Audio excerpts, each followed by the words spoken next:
Welcome to Candid Conversations with Candidates, brought to you by Crowing Power in partnership with Lakes Media Collaborative and the Brainerd Lakes Chamber.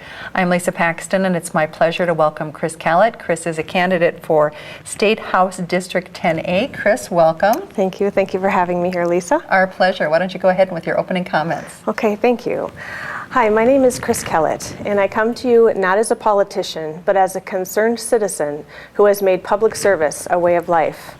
I was raised in Minnesota and moved to the Brainerd Lakes area 20 years ago to raise my children and to be near my grandparents, whom I visited here often as a child, and consider this my home. In the past, I have worked as a counselor, helping adults, teens, and veterans. I also worked as a corporate support representative for Lakeland Public Television, a marketing director, until I started my own marketing and website design business a few years ago here in Brainerd. I've held key leadership positions in many area service clubs and nonprofit boards, including Kiwanis, Kids Against Hunger, Chamber Ambassadors, Rosenmeyer Center for State and Local Government, Crisis Line, Crossing Arts Alliance, Brainerd Library, Sertoma, and more. I'm also a proud member of the NRA. In recent years, our area has been strained economically. Many have suffered the devastating loss of their good-paying jobs, businesses, savings, and homes. These people are our neighbors and friends, and they are suffering. I have seen the looks on their faces and in their eyes. It breaks my heart, and it has to stop. The key difference between me and my opponent is how we approach this problem. Since my opponent took office 6 years ago, making jobs his top priority, our unemployment and foreclosure rates have doubled to tripled in Crow Wing County, being among the highest in the state. As Einstein once said, insanity is doing the same thing over and expecting different results.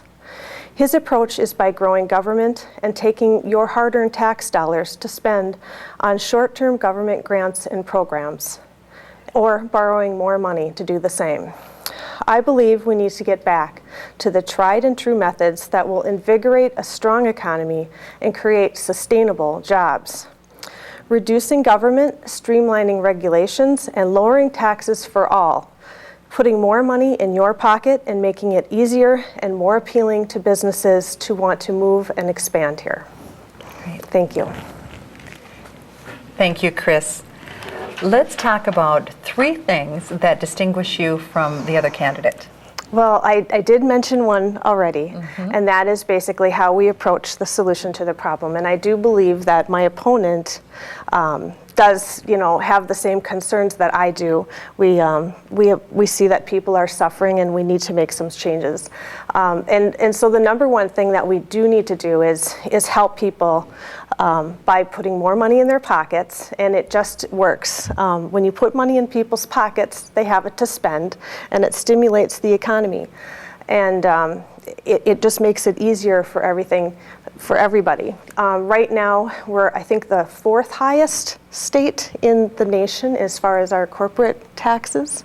So that doesn't look real attractive to businesses when they decide to come and stay here. And so I think a key difference is, again, I believe that we need to have less government interference, smaller government, less spending. And my opponent is kind of the opposite. He wants more government, wants government to help create solutions and grow by growing government and also growing our debt, which means less money out of our, less money in our pockets. So, great. Thank you. You're welcome.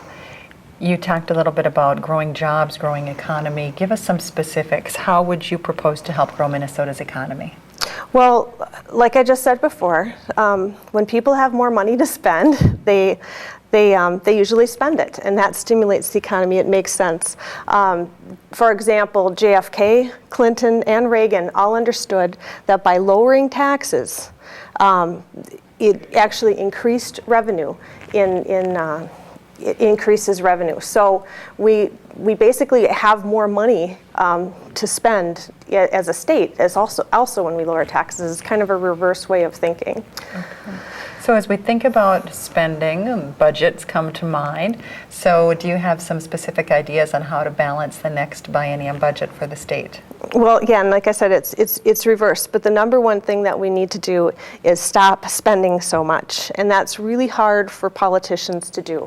I know it's really nice when you've got lots of people coming and wanting things, but sometimes, you have to say no, look at the difference between what we need and, what we want, and the wants sometimes have to be put on the back burner, and we need to just take care of what we need. And so sometimes things do need to be cut.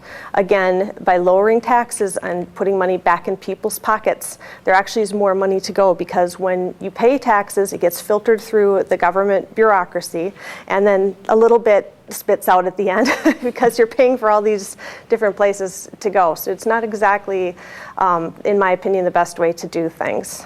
Let's shift gears. Let's talk about transportation. How would you address Minnesota's unmet transportation needs? Well, Lisa, I think that we need to definitely look at improving our roads and taking a look at, how can we make it easy for people to get to the Brainerd Lakes area, and if that means, making our highways better, I think that's very important.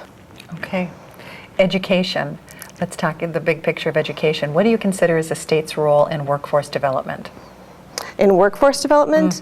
Well, one of the things I think that we need to take a look at is we need to have more control locally for our schools to be, in our area, to determine what are the needs, so that when young people graduate from college or from high school, that they're actually ready to get out there into the workforce. So we might see a need here in the Crow Wing County that employers are requesting or not being able to fill, and so we can fill those needs quickly by just making a decision, offering some classes, and making that happen, and we shouldn't have to wait for state approval and all of that. So we should be able to make that decision making right here at home. More local control. Okay. We're going to touch on healthcare before we wrap up, and Minnesota's healthcare spending is expected to double in the next 10 years. What would you do to address the rising cost of healthcare? Well, right now we have two companies that basically control, I think it's like 70+% of the healthcare coverage. And so I think what we need to do is allow for more competition with healthcare companies. And when, like anything, when you have companies competing against each other, they usually have to bring their costs down because they're now competing. So the more companies that we allow in to offer services, the more competition, that drives costs down. It makes it more affordable for everybody to get insurance. Okay, great. Well, that concludes our formal questions. Anything you want to add or a topic you want to cover before we wrap up? Well, I just wanted to thank you, Lisa, for inviting me over here to I have a few statements here. You have to forgive me, I'm a little nervous. But just thank you and the Chamber for taking the time to have the candidates here. And I also want to thank you, our viewers, for allowing me to share my views with you. You all will have an opportunity to vote this November. I just want to encourage all of you to take the time to exercise this most important right. It's the way that each of us can have a voice in the direction that our government and who we want to serve us as elected officials. I believe the plan that I've laid out here today is the best way to revitalize our area, improve our economy, and I want to just say that I respect my opponent and credit him for his willingness to serve. I do believe that we have the same goal in mind, we just have different ideas on how to get there. I would appreciate your vote on November 6th, and please go to my website at votechriskellett.com. It's the same as the spelling on the name. And thank you. Thank you, and thank you for joining us for Candid Conversations with Candidates. Remember, vote November 6th.